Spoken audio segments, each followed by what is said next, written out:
Você já se perguntou quem foi Saddam Hussein? Uma das figuras mais controversas da história recente do Oriente Médio.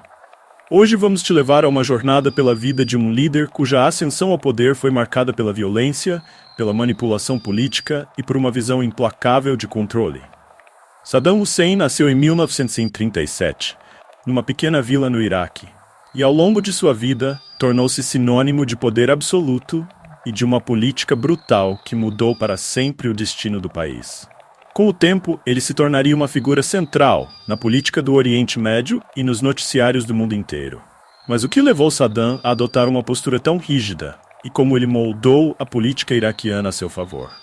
Prepare-se, porque vamos desmembrar todos os capítulos de sua vida e mostrar o que levou Saddam Hussein a ser temido por muitos e odiado por tantos outros.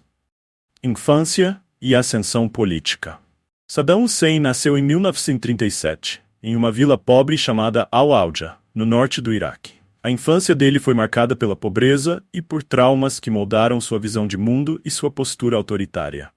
Ele cresceu num ambiente onde a brutalidade era algo presente, e desde cedo mostrou sinais de um temperamento forte e uma grande ambição. Nos anos 1950, Saddam se envolveu com o Partido Ba'ath, um grupo nacionalista árabe com ideias de unificação e liberdade para os povos árabes. Sua ascensão política começou de forma intensa e estratégica, e em 1979 ele finalmente chegou ao poder como presidente do Iraque, após uma série de manobras que incluíram a eliminação de opositores políticos e alianças questionáveis. Mas desde o começo, sua liderança seria marcada por uma política rígida e repressiva. A era de Saddam e o controle absoluto. Com Saddam no poder, o Iraque passou por transformações drásticas, mas o custo humano e político foi altíssimo.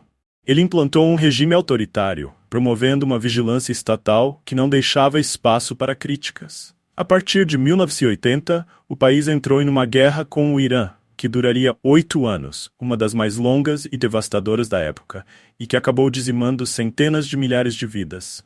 Para Saddam, essa guerra era uma oportunidade de solidificar sua posição de poder e mostrar força.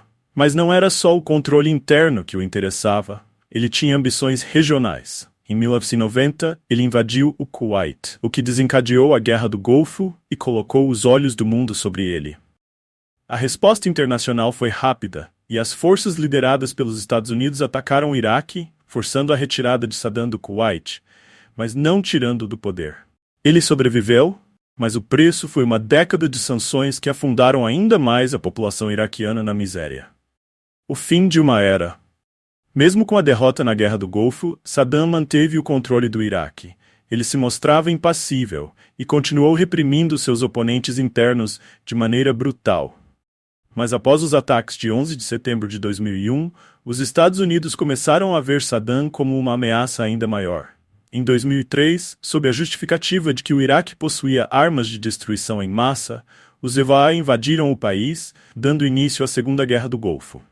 Após poucas semanas de combates, o governo de Saddam foi derrubado e ele entrou em fuga.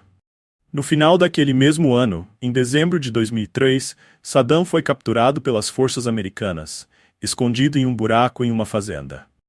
Foi o fim de uma era, mas não o fim dos efeitos que seu governo causou no país. Em 2006, ele foi julgado e condenado à morte por crimes contra a humanidade, encerrando de maneira trágica a trajetória de um homem que, por décadas, governou com mão de ferro e lançou o Iraque em conflitos devastadores. A vida e o governo de Saddam Hussein deixaram uma marca indelével no Iraque e no Oriente Médio. Para alguns, ele é lembrado como um líder nacionalista que tentou manter seu país forte em uma região complexa e cheia de rivalidades. Para outros, ele é um ditador cruel, responsável por incontáveis violações de direitos humanos e pelo sofrimento de milhões. Seu legado continua vivo nos conflitos e nas divisões que ainda afetam o Iraque.